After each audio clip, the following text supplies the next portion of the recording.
Assalamualaikum warahmatullahi wabarakatuh.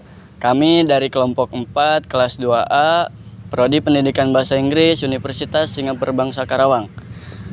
Kami sedang berada di SDN 1 Karawang Wetan. Berdirinya kami di sini ingin memaparkan materi pengembangan peserta didik. Sebelum kami memasuki materi, izinkan kami memperkenalkan diri. Perkenalkan, nama saya Bagas Pamungkas.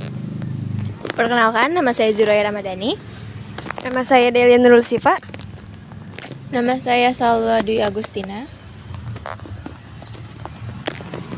Perkenalkan, nama saya Nurbaiti. Nama saya Saidara Fifa. Nama saya Salsabila Zahra Tevia Putri. Oke, tidak perlu berlama-lama lagi. Ayo kita mulai masuk ke pembahasan.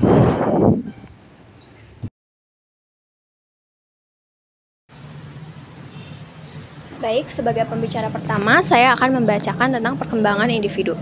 Perkembangan individu merupakan proses dinamis yang dimulai dari pembuahan dan berlanjut sepanjang siklus kehidupan manusia. Perkembangan melibatkan dua proses bertentangan, evolusi pertumbuhan dan involusi kemunduran, yang dipengaruhi oleh penampilan, budaya, nilai peran, dan pengalaman individu. Perubahan dalam perkembangan individu melibatkan proses biologis, kognitif, dan sosio-emosional yang saling berkaitan, membentuk tahapan perkembangan mulai dari perkelahiran hingga lanjut usia. Perkembangan menekankan aspek kualitatif, sementara pertumbuhan berkaitan dengan aspek kuantitatif. Perkembangan peserta didik merupakan fokus utama dalam psikologi perkembangan yang memahami perubahan individu sebagai peserta didik dalam institusi pendidikan. Tujuan utama dari perspektif ini adalah membantu individu mencapai kehidupan yang berarti dan produktif. Beberapa karakteristik perkembangan manusia. Yang pertama, seumur hidup. Perkembangan berlangsung sepanjang siklus kehidupan. 2. Multidimensional, melibatkan berbagai aspek fisik, kognitif, emosional, sosial, dan moral. 3. Multidireksional, berbagai ranah perkembangan mengalami perubahan dengan arah tertentu. 4. Lentur. 5. Melekat dengan sejarah. 6. Multidisipliner.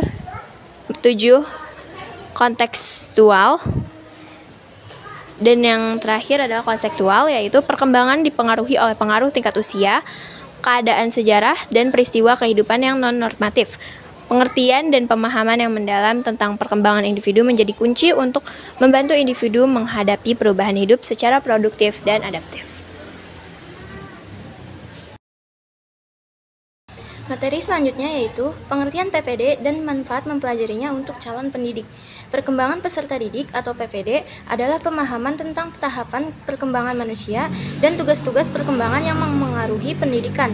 PPD penting bagi calon pendidik karena membantu memahami konsep diri, harga diri, dan tugas perkembangan individu.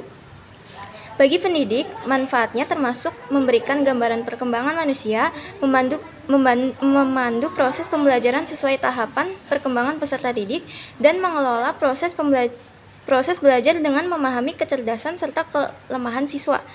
Bagi peserta didik, manfaatnya mencakup pengetahuan tentang konsep perkembangan dan kemampuan menerapkan pengetahuan tersebut dalam proses pembelajaran sesuai tahapannya. Selanjutnya, ranah kajian perkembangan peserta didik.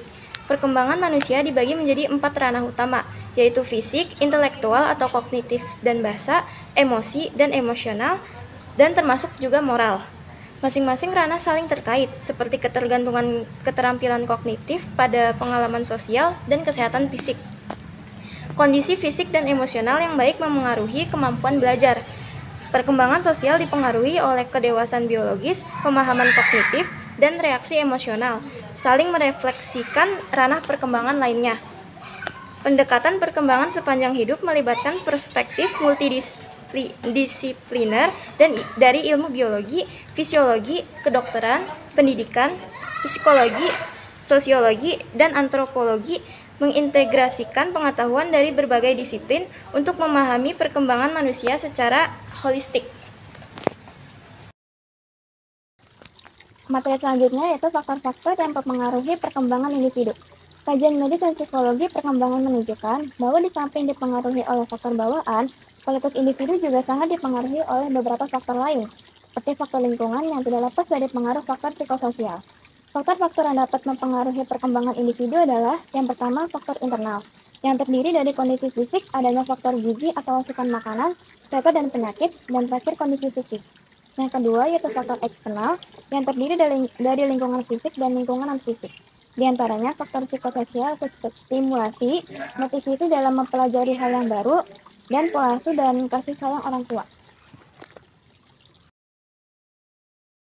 Sekian dari kelompok kami, kurang lebihnya mohon maaf. Terima kasih atas segala perhatiannya. Wassalamualaikum warahmatullahi wabarakatuh.